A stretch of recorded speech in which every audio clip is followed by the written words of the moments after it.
Oh, yeah. Good morning, and thanks for tuning in to Game Jams. I'm your host, Charles Kilborn. This is Brooklyn's #1 video game radio show. Might be the only one. But yeah, so we started off today with City Escape by Jun Senoue from Sonic Adventure 2. And the reason we started off with that is because yesterday was June 23rd, which is Sonic the Hedgehog's birthday. So it's a pretty fitting to start off with one of Sonic's best summer jams. It's the start of the summer as well.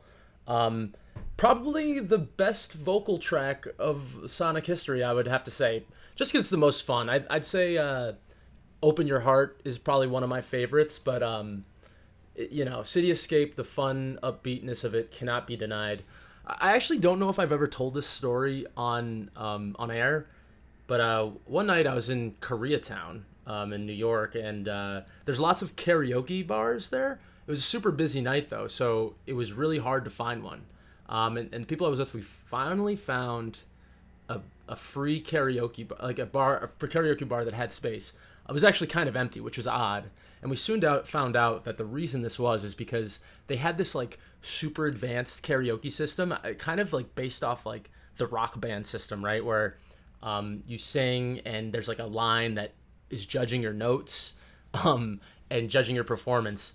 And, that's all well and good. And I know some people would be a little nervous about being judged on their performance, especially in karaoke. Like, usually you're not singing that well during karaoke. It's all for fun. But the other problem was, I don't know if it was because of, like, licensing issues or something, or it was too expensive or whatever, but they had really odd songs, a song selection on these things. It was a lot of, like, Japanese and Korean and other like Asian music, and they had like some American artists, but it was like you'd look up Billy Joel and it was like they wouldn't have any of the songs you'd expect. It was like Billy Joel, they have Goodnight Saigon, and it's like, okay, like who knows that one? So what they did have they had City Escape, and I was like, oh, turn that on. I put on City Escape, I sang it perfectly. I got like an A grade on it, and everyone I was with just had their mouths agape, did not acknowledge what happened, and we just all moved on and never went back to it. So, clearly it's not a song for everybody, but for us video game fans, it's a classic and a great song. So, in recognition of Sonic's birthday, let's just continue with some Sonic the Hedgehog music. We're going to start off, we're going to keep it upbeat and positive with Rooftop Run Classic from Sonic Generations.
and that was Falling Battery Zone Act 1 and 2. I don't know if you noticed, but I was switching between the two. They have the same BPM, so just had a little fun there, switching it up between Act 1 and 2. And that's the T-Lopes version from Sonic Mania. Before that was Speed Jungle Zone Act Sonic from Sonic Superstars. And Viper mentioned in the chat that for some reason they dropped the Sonic Superstars OST yesterday. I don't know why. I honestly actually forgot that this game even existed. So I won't actually ask if it's good, but I wonder for anyone who's a Sonic like loyalist like me, where you kind of just like you'll play it because you like Sonic. How worth it is it to play it? Like how much of a sale should I wait for before I get my hands on Sonic Superstars? Because I've literally like heard nothing about it. It's really strange. Not to hate on Sonic on the day after his birthday, but yeah, that game came out to very little fanfare, sadly. But it looks kind of fun, and it has like this 4-player multiplayer that looks interesting, I guess. But I actually have no idea of anything about it. But yeah, so we did play a song from that Speed Jungle Zone. That's by Takahiro Kai. And then again, Rooftop Run Classic from Sonic Generations by Tomoya Otani. Yeah, let's just continue on. I want to play some Genesis music just because I love Genesis. So it's kind of with the Sega theme going on with Sonic's birthday. We're going to start off with Sandhell from Thunder Force 4.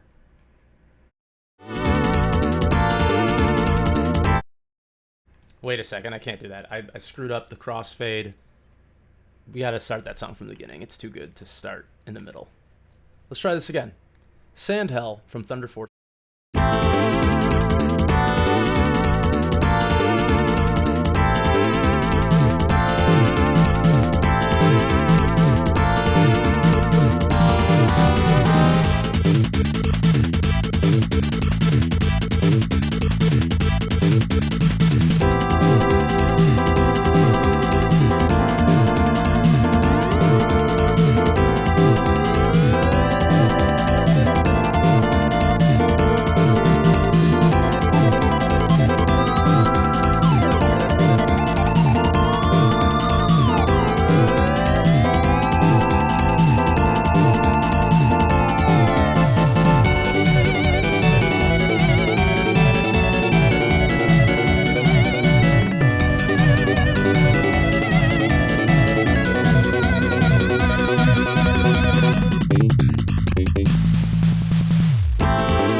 that's one way to know if your soundtrack is amazing, if the throwaways are even like complete bangers. So that track is called Up and Up from Streets of Rage by Yuzo Koshiro. Um, it's it's not accessible and it's not in the game. I think you can just listen to it in the sound test.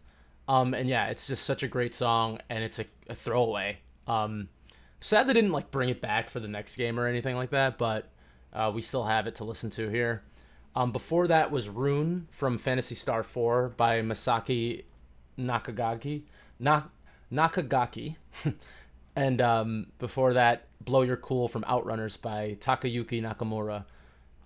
It's quite a fun, eclectic mix of games here. We got Thunder Force 4, which is like this is space shooter. Outrunners, which is a chill, like, yeah, you're just running through the countryside, speeding down the street. Racing game, quote unquote. Phantasy Star 4, which is like a crazy RPG, like sci-fi RPG, but like there's dragons, so it's like Star Wars mixed with Lord of the Rings kind of. And then Streets of Rage, which is like, the classic beat 'em up, gritty 90s beat 'em up. And speaking of beat 'em ups, a friend and I were actually having a debate about I wouldn't say debate, but discussion about some of the old Capcom 90s beat 'em ups. And I'm of the opinion that I think the Punisher, the arcade version of the Punisher, don't play the Genesis one, it's not good. But the arcade version of the Punisher, I think, is like a perfect beat 'em up because it's so simple, but there's so many moves you can do. So it's like super easy to pick up and play with a friend. Like even if they're not a super game playing person, like there's two buttons, jump, punch, and then you can do specials by pressing both. And you just have so much control of your character. It's just so well done, and the shooting segments are so cathartic. Like people come with a gun, and you just can just blow them away. But there is still a little bit of skill involved with doing that. So I think it's just perfect. It doesn't do anything more than it needs to, and it doesn't have really many flaws, if any.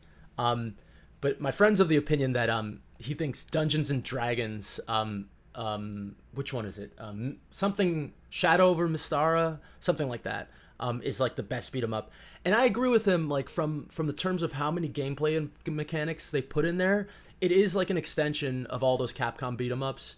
But like, it's too complicated, I think.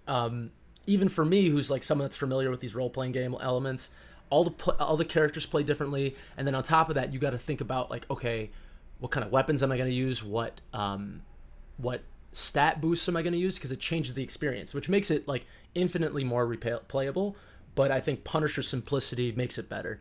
The thing we did objectively agree on though was that the Konami beat 'em ups from that era were not good. They just had the right licenses. And if we talk about this and you tell me that you would have even remembered these games if you weren't walking around as Wolverine and Bart Simpson, I'll call you a liar. So there's that. But that being said, I'm not going to play any music from any of the games I just mentioned. But talking about those Capcom beat 'em ups put me in the mood for some of that 90s Capcom sound. So we're going to play some music from some Capcom games from the 90s.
I love that '90s Capcom sound. It's even when it doesn't work, it's kind of fun. Like they do a lot of weird stuff with synths and playing with the channels of the headphones. Like it sounds like things are coming from far away, or like they need to catch up with each other. So I think it's a lot of fun. I don't know what was going on back then and what they were doing.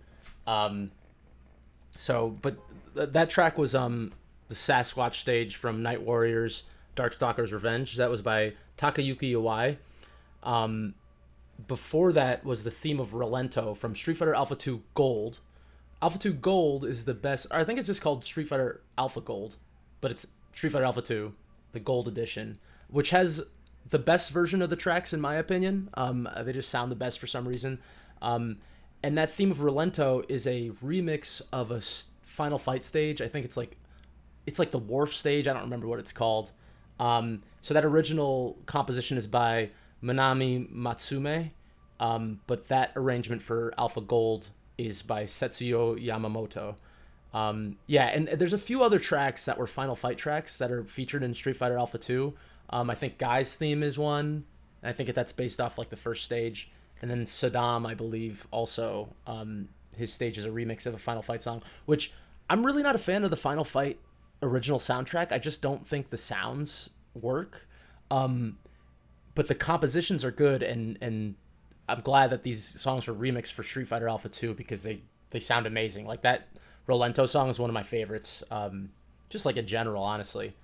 And then before that was the Hulk stage from Marvel Superheroes, also by Takayuki Iwai.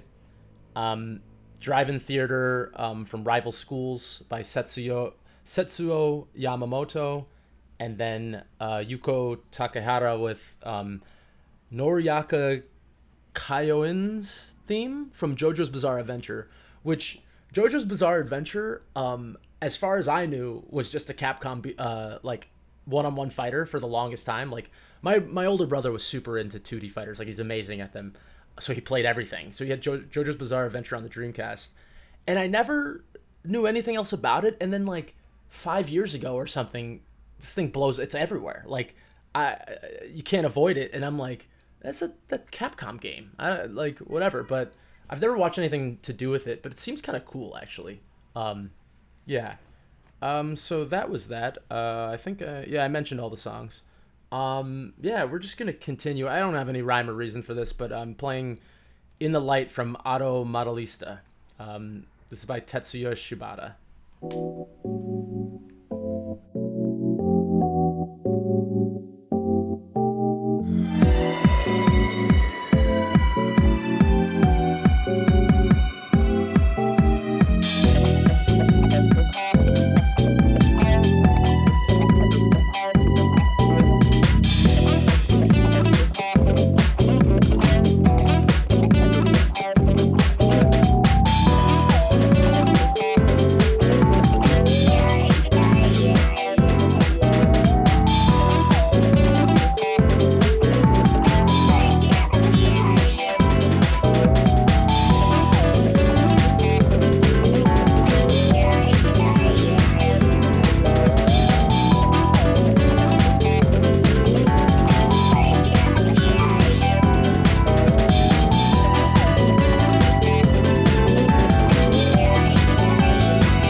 So, as we come to the close of the show, I want to talk about the lifting of the Game Jam's curse. So, if you've been listening, for the past 3 or 4 shows, I think, I've had some kind of illness. So, the spring has been super tough for me. I think, and I missed the show. So, I think 3 shows I was sick in there, and one I just completely just didn't do because I was so run down. And the last time, I actually had strep throat. It felt like it was getting better, but actually right after the show ended, I got worse. And long story short, today was the last day of the antibiotics. So hopefully, the introduction of summer and me not being sick, this is just an upward trend. And I'll have more energy to put into the show. And I mean, I feel great today, honestly. And I feel like it was a decent show, good show. Yeah, and I'd like to hopefully stay healthy. But yeah, this was fun. What else did I want to say? Yeah. I don't know. Yeah, I'll plug my YouTube channel, I guess. Yeah, I created a YouTube channel because it used to be on Google Podcasts, but that got retired. So now we have a YouTube channel. I'm thinking about trying some things out and maybe like taking some clips of like my talking segments and putting some videos to promote the show. So we'll see what happens. But I'd love some subscriptions to pump my numbers up, hit some likes on there, and give me some comments. I'd love to hear some comments. Please be brutal with your feedback. Again, I know there's things I have to work on, such as my Japanese pronunciation, but I would love to know more about like what to focus on to make the show better, because I really enjoy doing it, and I would like to take it to another level with some more effort and all that. So yeah, so we started the show with City Escape from Sonic Adventure, and it's still the day after Sonic's birthday. So we're going to keep up with that theme with Sonic vocal tracks with a city theme. And we're going to play a nice classic song from Sonic R by Richard Jacques with vocals from Teresa Jane Davis. This song is called Living in the City. Have a nice day. Wait a second. Let me try that again. One more time. This track is called Living in the City. Thank you for listening to Game Jams, and have a great day.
Can't you see?